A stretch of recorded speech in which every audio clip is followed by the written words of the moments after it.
Marie, chaque fois que tu portes un regard sur une autre femme, pense à tout ce que tu détruis à travers cela. Le Seigneur te demande d'aimer ton épouse, de la chérir, de la sanctifier, de la purifier. Et plus encore, il te dit que chaque regard est un acte d'infidélité envers elle. Bien que tu ne penses pas lui faire du mal, tu n'es pas sans ignorer malgré tout que chaque regard vers une autre femme brise son cœur et la fait pleurer en secret.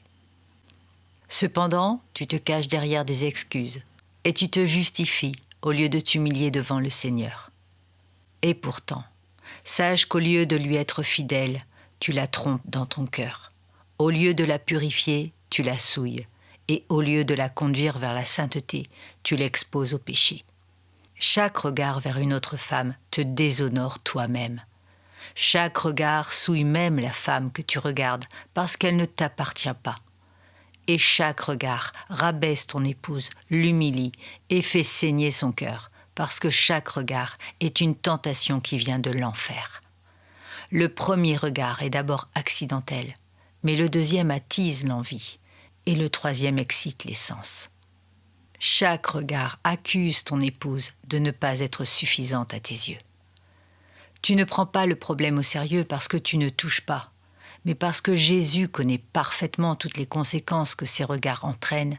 Il a dit « Mais moi je vous dis que quiconque regarde une femme pour la convoiter a déjà commis un adultère avec elle dans son cœur. » T'es-tu posé la question « Pourquoi Dieu a-t-il permis que l'homme soit faible sur ce point ?»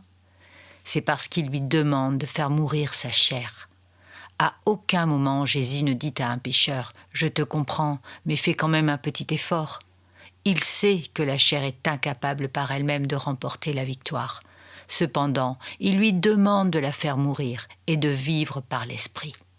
Il n'a pas d'autre choix parce qu'aucun adultère ne sera admis dans le ciel, pas même un seul.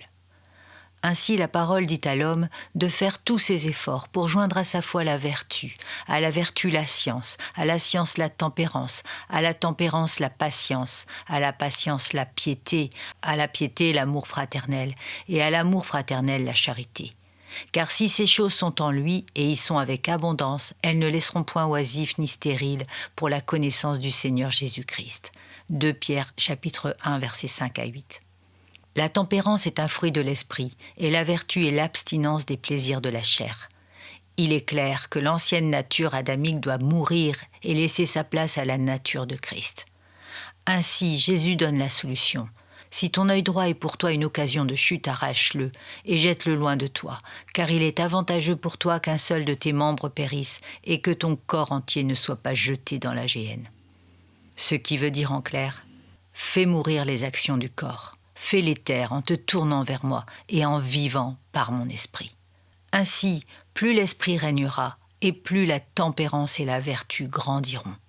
Car la chair a des désirs contraires à ceux de l'esprit, et l'esprit en a de contraires à ceux de la chair. Ils sont opposés entre eux, afin que vous ne fassiez point ce que vous voudriez. Galates chapitre 5 verset 17. Marie, si tu veux honorer Dieu, aime ton épouse. Et si tu veux aimer celle à qui tu as prêté serment de fidélité, ne porte tes regards que sur elle.